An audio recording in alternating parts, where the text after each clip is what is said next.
time for middle and high school, and 9:05 start time for elementary school. That means that we have a little over 700 routes. We have 660 bus drivers every single day. So we start, before we really look at absences, we start a good 50 to 60 bus drivers short, meaning we have to do double and triple runs. The current bus drivers have to circle back multiple times to get other routes. What's that mean for what's actually happened in our schools? First and foremost, it means kids have had to show up very early to school. So in our high schools and middle schools today, we have students arriving as early as 6:30 in the morning. Not only is that negative for the students, but it's also negative for the staff. They have to be supervised at 6:30 in the morning. So many of our administrators and support personnel are showing up at 6:30 in the morning. It also means, as we circle back, that students are showing up late to school. So we have students every single day who miss anywhere from 15 minutes to 2 hours of instruction because of our bus shortage. Then in the afternoon, and the same thing happens with elementary. Then in the afternoon, we have students staying as late as 5:30 p.m. in some of our middle and high schools. So we have students who are being supervised because of our bus shortage from 6:30 a.m. to about 5:30 p.m. And the same goes for our elementary schools. This is unfair to the students. It's unfair to the staff who have to deal with this. And to be clear about numbers, we have had nearly 20,000 students who have missed instructional time during the 22-23 school year up to now as a result of our transportation issues. And I will say again, this is not just us, this is a nationwide issue, but it's something we have to deal with. We have lost nearly 3 million minutes of instruction for our students of those 20,000 because of our bus transportation. That does not even include students who may not have come to school because their bus didn't show up. These are students who were late to school. So first and foremost, I have to say, doing the same thing next year is not an option for us. We have to do something different. Doing nothing means we would end up with the same problems next year and quite possibly a worse situation next year, whether that's continued decline of bus drivers or the increase in routes we will have next year as a result of we'll be working on 2 student assignment plans. So next year we would be above 800 routes if we keep the same bus drivers we have. And I will say this, we are constantly recruiting bus drivers, but the data here and the data nationally does not show that we will see an increase in bus drivers, and probably will not see any time in the near future that increase as well. This is a problem in every transportation sector and many of sectors across employment. And so this is just not us, but we don't see a change coming anytime soon. So it is incumbent on us to make that change.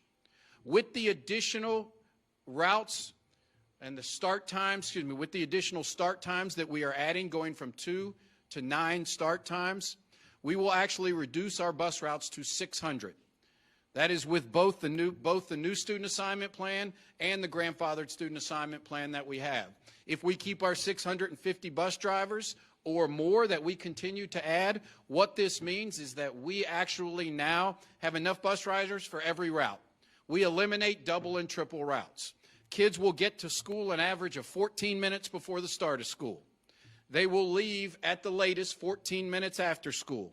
We'll eliminate all of our triple runs. Most, if not all, of our double runs will be eliminated. Therefore, this is the answer for our transportation issues. This solves the problem. This ensures that every student is picked up.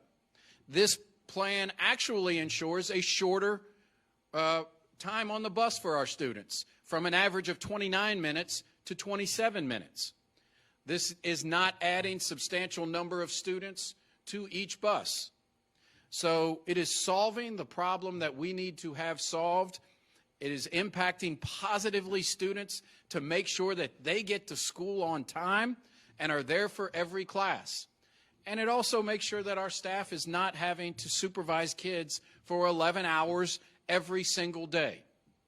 At Stewart Middle School this afternoon, there will be several hundred students waiting in the gym for buses to come back and get them. That's unfair to those students, and it's unfair to the staff of that school. We have to make a change. And so when I say we have to make a change, we could also look at some other alternatives, like other districts have done, which is to eliminate transportation unless it is a reside school. So magnets would not receive transportation. We only provide transportation to our reside schools. Free and reduced lunch students may be the only students who receive transportation. This is what other large districts are doing across the nation. We did not want to take those steps. We want to make sure every single student in Jefferson County has transportation to their schools. But we also have what our consultants noted as probably the most accommodating transportation system in the United States, with the shortest door to bus stop from the student's door to their bus stop of being an average of 0.14 miles, which is just a little over a city block, to making sure every student has the same bus in the morning and afternoon. That adds about, it's called mirroring, adds about 20% routes to our total system, to making sure that every student gets transportation to nearly any school that they want to attend. There are a few exceptions about that, but we provide transportation to nearly every student, and we want to continue to do that. So first and foremost, the why of this and how we get to next year, these 9 start times completely solve our issues around transportation. I can't say that clearly enough. If we do nothing, I'll be standing in front of you next year talking about delayed buses, students missing instructional time, staff having to stay after school. That is a definitive. There is no doubt about that. If we do this plan, then that will not be a story that you all will be covering next year. Secondly, I want to talk about later start times. As I said, when I went back to my State of the District address in 2020, I talked about how important it was for adolescent students, specifically grades 6 through 12, to start later. You would be hard-pressed to find a child psychologist, a pediatrician, who would debate that need. Our students right now, 6 through 12, for many, many years, arrive at school at 7:40 in the morning. That means many of them are catching a bus as early as 6:15 in the morning. Research is clear. This is not healthy for our students. Right now, it is negatively impacting attendance throughout JCPS. If we just take our reside schools, the vast majority of 6 through 12 schools that we are looking to change time to an hour later, right now, 45% of that student population, middle and high school, is chronically absent, meaning they are missing 18 or more school days a year. There is no way our schools can be successful improving student outcomes if a student is missing 18 or more school days a year. Now, there's a multitude of factors that go into that. That is not just about start time, but research is clear. Early start time negatively impacts student attendance.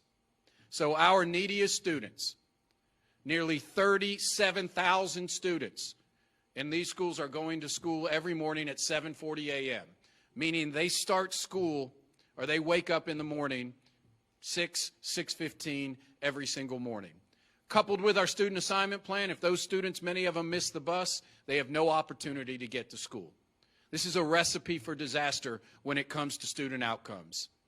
And it is imperative for us to make a change and for everyone to recognize this. Let me be more clear about some research on this.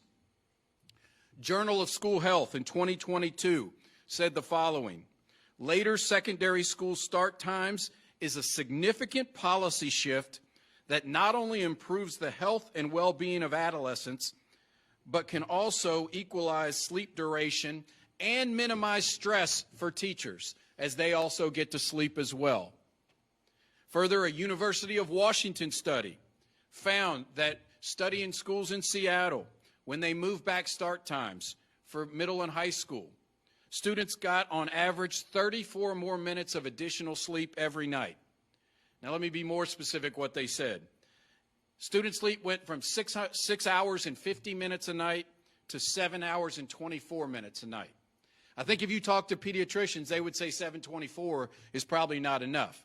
But we would all say for grades 6 through 12, 6 hours and 50 minutes of sleep is not adequate for our children. Here's what they said. The study found an improvement in grades and a reduction in tardiness and absences as a result of shifting start time. The study also showed a link between getting more sleep and positive academic performance. With this change, we will have approximately 30,000 of our highest need students, grades 6 through 12, now moving back an hour to 8:40. So the research is clear. It improves attendance, it improves the tardiness, it improves health and well-being of students, and it improves academic outcomes. When research says that, it's something we have to act on. You know, if we do not act on that, we are not doing our job. Several other states around the nation have already passed statewide laws that said middle and high schools can't start till after 8:30. And so I know California has done that. Tennessee is exploring that. Many other states. We are taking this action because it is what is best for our students. So finally, I will say this. I know that changing start times we have about 19 schools that aren't changing. We have 83% of these changes that are less than an hour. But I also know it is difficult for families to make changes. I'm a father. My daughter's a senior, so she won't be impacted by this. But I also know changing times is challenging. I know when she went from elementary school, starting at 9:05 to 7:40, that's a change. But this is what is right for students. This will positively impact students. The 20,000 students who are late to school will now be at school on time every single day. They will leave right after school. The 30,000 students that are getting an extra hour's sleep will improve attendance, will improve tardiness, and will improve academic outcomes. So the research is clear on this. This is a step we have to take because doing the same thing is not an option for us. I'm really pleased with this plan. I know it will be challenging to implement, but it's what is right for the students of Jefferson County. Happy to take any questions that you have. Why did you not move all high schools and middle schools back an hour? There's still plenty that are still going to start at 7. So our first and foremost goal with magnets, those schools that parents choose, we want this to be a part of the process that parents choose. So first and foremost, it was our magnets we have to have down to 600 bus routes. In a perfect situation, we would have all of our middle and high schools at 8:30. But coupled with the transportation issue, we have to get down to 600 routes. That was our cap. We told our consultants, Alpha Route, that we needed 600 routes. That would solve our transportation problem. So we knew it wasn't going to be impossible to get every school. Our focus was to try to get the choice schools, so a parent, when they are enrolling their child for middle or high school, they can say, do I want a 7:40 start time or an 8:40 start time? Every parent will have that choice. We have 4 or 5 middle and highs that are left that are at 7:40 that are reside school. Our goal will be to continue to work on efficiency and hopefully move them to 8:40 after 1 year. Can't guarantee that now, but that's what our goal is to do. But eventually what we want, inside of clusters for elementary schools, there's a multitude of start times. Middle and high, magnets and choice, those that are saying, I've got to apply to go there, a parent will know that's an earlier start time. If I don't want that for my child, I can go to one of the reside school, which every parent has the right to go to. So really, we want the start time to be a part of the choice process as well, what works best for families. For parents who have kids that are possibly in the future going to start school later at 9 or 10 a.m. and they have to go to work really early in the morning, what would you say to those parents who are concerned about how they're going to be getting their kids to school when they're already having to? Yeah, well, what I'd say right now is many of those kids are arriving after 9:40, and they're staying until 5 and 6 o'clock at night. And so you could talk to any of these principals who are dealing with, and so I've reiterated this, start time is actually when the kids show up and when they leave. And so whatever we put on the books, and when the bell rings, we can say that's the start time, but that's when the students actually arrive and when they leave. And so we have kids arriving at 10 o'clock today to school, and we'll be there till 5 or 6 o'clock at night. So first of all, that's actually our start and finish time. We've met with CEP. We're going to collaborate with them. We're obviously going to have to change CEP, so there may be some sites that have more intensive morning time, more hours for morning, and some for afternoon. That will be inside of every cluster. So CEP is going to be an important partner with this. But it's also important to know that if families need to, once again, we have multitude of start times within each of our clusters. So if a family just can't make it work and they have a 9:40 start time, now all K through 12 is 9:40 or earlier. So I want to reiterate that. There is not a K through 12 start time that is past 9:40. But if we need to, we'll work with families during the transfer time to get them to a school. Now, what our survey tells us is most families love their elementary school. And so I understand that. They want to stay there. But if it just can't work and we can't get CEP to be a match, which we think we can, then we'll work with families to meet their needs. Can you explain the CEP process, what that would look like? Well, right now there's a location in every cluster, and so we transport from elementary schools if needed for, and it is available both in the morning before elementary school, I believe from 7 to 9 is CEP, and then it's also available after school from, I would say, 4 o'clock to 6 maybe is available. And so in every cluster, a family has an opportunity to use CEP for before care, for school care, after school care. And the Y that runs CEP does a fabulous job. And they're struggling with employees just like we are getting the number of employees. So that's a challenge that we'll have to overcome together. But now, if a school starts early, a parent may not need CEP in the morning, but they may need it in the afternoon. And so we may have, depending on the cluster, going to more in the morning. But if it's a later start time, they may need CEP in the morning, but not the afternoon. So we're trying to balance that out so we can support all families. Just to piggyback off of the first question that was asked, if part of the reason is to ensure that students get more sleep and do better academically, wouldn't those select few schools that are starting at 7:40 will still be hindered or still won't have the opportunity to get more sleep? Well, I'll say it again. Once again, we're in a transportation crisis. And so it will not, if I move everyone that and we still have 750 routes, the kids will not be picked up. They'll miss instructional time. And there is no doubt the negative impact on student outcomes when they miss 3 million minutes of instructional time is immense. And so goal number one, let's be clear on this. Goal number one is to make sure every student arrives on time to school, with the average time 14 minutes before classes start. They can have breakfast and go right to class. And then right after school, if they're not staying for extracurricular activities, they can leave right away. There's no double and triple runs. So that's goal number one, not miss instructional time and get them. So that's what we have to do. In my opinion, as the leader of JCPS, I have no option we have to make that change. The other options are we continue to do what we're doing now, which is not an option for me. I want to say this. Continuing what we're doing is not an option. Or number two, we stop providing transportation to a large number of students. So that was our cap, 600 routes. This is how it had to fit in. Where our goal is to improve efficiencies so that we can move those schools in the near future as well.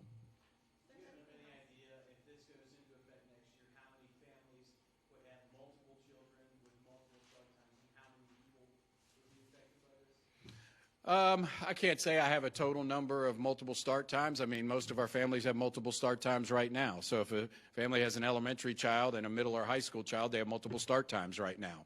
They have a 7:40 and a 9:05 start time. So I think that is something we have to do. And we really, guys, have to look at, we have to look at what other districts are doing. I know change is hard. This change should have been done 15 or 20 years ago. But here we are right now dealing with the consequences of no change. When you look at almost any other district in the nation, they may have elementary starting early. They may have them spread out throughout. They have middle and high starting later. But the bottom line is they have 20, 30, 40 different start times. We're the 28th largest district in the United States that has 2 start times. That is built for a district that probably has 5, 6, 7,000 students. But it is what we have dealt with here over the past few years, which is trying to change the foundation of JCPS, the future state, because we've been doing the same thing we've been doing for 50 years. And so, yeah, I understand it's challenging in a multitude of start times, but this is the change that has to take place. Are there any common factors as to, who got the 7:40 start time, who got the 8:10 start time? Like, are those schools closer together? Are they magnet schools and the later time they're all choice schools? So we have a system here called depots, so it's important to understand the depot system. The depot system is essentially, if a student is not going to their reside school, we transport them to a depot from their house. Depots are almost like the Atlanta airport, right? You fly in, and then you go to another plane and get on it and go wherever your final destination is. It's the same with our depots. And we have several of them, but students come into that, and they may be from a multitude of schools, and then they go to the bus that meets their school. We have one right behind us at about 2:45 today that will be doing that, bringing in, going on to other buses. So we have 2 depot times out now, obviously. Any school that has a depot time is limited to now 3, because we have to have an hour in between. So if you're a school that has a depot student, any depot at all, it's either 7:40, 8:40, or 9:40. There are no other options in there. All the in-between times, which is what improved efficiency for us, are schools that only have direct runs in their clusters.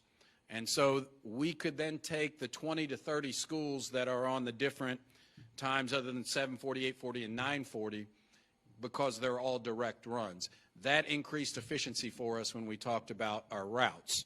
So we started with that. If you have it, which the vast majority of our schools are depot runs, 7:40, 8:40, or 9:40. We wanted middle and high to be 7:40 or 8:40. Those were the 2. We wanted 9:40, the depot run for elementary. We really want elementary and middle and high schools to not be switching buses at a depot at the same time. And so that made an elementary depot run at 9:40. And so that was a big part of it. We also looked at our choice zone schools and our AIS schools and try to maximize our highest need schools that would start at 8:40 for middle and high and 9:40 for elementary in order to maximize attendance. So a part of it was also focusing on, some support of our highest need schools. When you say highest needs, what criteria were you looking specifically at We were looking at AIS schools and our choice zone schools. If I read that correctly before, the distance to walk to the bus stop on average, while still not high, did double. Is that because the highest that people have to walk got so high? Can you explain kind of how? Yeah, so most districts, if you start polling in the Commonwealth of Kentucky, and the law says, it's like 1 to 2 miles based on age, and you will find most districts in around the country, they may not even go into a neighborhood. The parent has to get them to the edge of the neighborhood, and that's where they'll pick them up. These are steps districts are taking across the nation. And so the more bus stops you have, the longer it is going to take to complete routes. I mean, it's just as simple as that. And so right now, we are nearly providing door-to-door service. And so when we look at the data, it's the vast majority of our students, the vast majority of our bus riders will still be less than a quarter of a mile. So you're talking 2.5, 3 city blocks is what we're doing. But if we're going to provide efficiencies and reduce routes, these are some of the steps we're going to have to take. Or the other option, once again, and let's continue to focus on what the other option would be, we stop providing transportation to all students. So I know that you just explained this, but just to kind of make it real simple for parents to understand, when they see these changes, they might see their kid's school on there and wonder, well, why was that one put under that start time? What's a simple way for you to explain that to parents, that you determine which schools? Well, it's not, so I want to say this again. Our consultant, Alpha Route, which is a group that is primarily from MIT coders out of Boston, who have done this with a multitude of districts across the nation. And I would be lying to you if I said I understood the algorithms and how they work.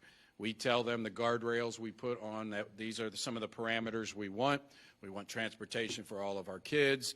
We don't want it increased in buses, bus routes. You know, these are the numbers of routes we want.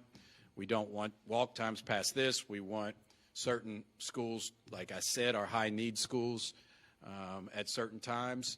And then they build a system with their algorithms that meets the needs to get us down to 600. And so in the end, it's a complicated formula that I can't explain. I would need some data scientists from MIT to come on here, and you probably wouldn't understand it, just like I didn't understand it when they told me. But what we also said was we wanted, like, okay, in a cluster, we need a multitude of times in each cluster. And so they built that based on the algorithms that they use with a multitude of districts that they work with. So sorry I can't be more specific, but.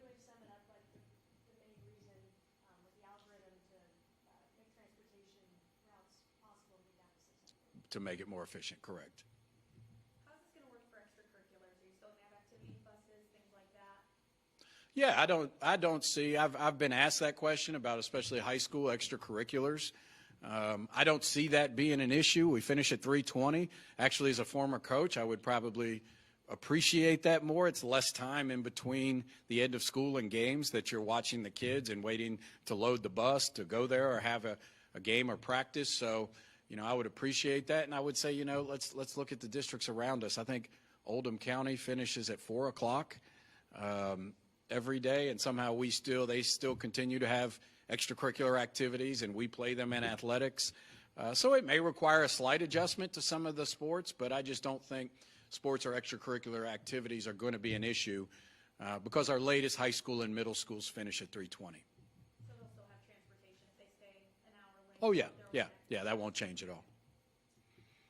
What's the next step? So we have the proposal, but what happens from here with determining if this is going to go into effect? Yeah, so what we're going to do, obviously, we're collecting feedback, and we understand. I clearly understand we are listening and hearing, and I knew going into this it wasn't going to be easy. I knew we were going to, you know, that change is hard.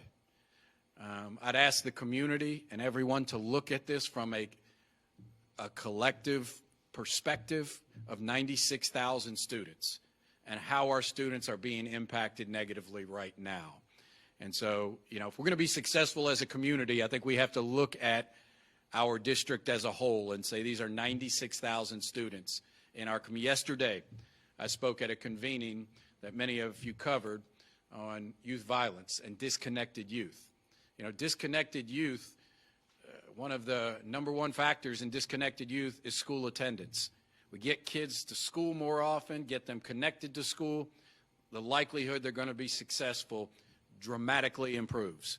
So this is one of our things. We got to improve attendance. But we're going to get feedback. We understand. The hard part about this is like a giant puzzle. So it's not easy just to move one school around. But we are going to get feedback. We're going to have some town hall meetings. We're going to have at least a couple of sessions with our board, public sessions to discuss and answer questions. This is something that will have to move pretty quickly. This will have to be in front of our board for a vote by mid to late March. I would think spring break at the latest, because this is implementing in August. So some people say, you know, why not wait a year to do it? Why not pass it and have 1 year where people have time to adjust? I'll say this again. Doing nothing means we have the problem that we have right now and worse. Doing nothing means that, which means 20,000 kids missing instruction, a total of 3 million minutes. It's just not an option for us. So we anticipate a vote by mid to late March so that we can implement it for the first day of school. Do you know the date of the first hearing or anything that parents and community members can? Not yet. I mean, we'll have it well in advance. You can see on our board agenda when our board meetings are.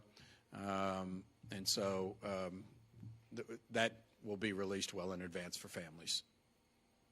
And as far as, we talked a lot about parents, we didn't really talk about the teachers. What if we've got teachers with kids at home that are worried about the changing times? And do you think there's any concern with them having to change schools? Yeah, sure. I mean, we work with JCTA and our other union partners for all of our employees to share this with them and to work on ways that we can support. So once again, within clusters, You know, we have a variety of I think elementary will be the biggest change from what we see. So, you know, I think from what we've seen, most middle and highs will be able to, you know, work either 740 or 840. But I know the elementary is a big change for folks. And so we are working with JCTA to say, all right, first of all, the transfer window is still open. So, and really hasn't opened yet, excuse me. So teachers have time right now to look and see what school, if this doesn't work for me, what's a school that I would like to apply for that has a different start time. So once again, wide variety of elementary start times. And then if they're not selected at any of those schools, we will work with JCTA on overstaffs to say, let's pair that teacher with a school. If they just absolutely cannot make it work, let's get them in a spot they can work. It's not good news, but I guess silver lining, we have plenty of vacancies right now that we can find places for teachers to place them in spots where the time will work for them. Is the application still open for magnet schools and transfers? I know the choice zone application. No, the application schools are not, but the transfer window, the student transfer applications begin on May 1st. So we will honor that with families who just can't do that start time. So they will have an opportunity to address that. If they've chosen one that just does not work for them, then we will work with them at the May 1st start of the student transfer window. Last call. Thanks, guys. Appreciate your time.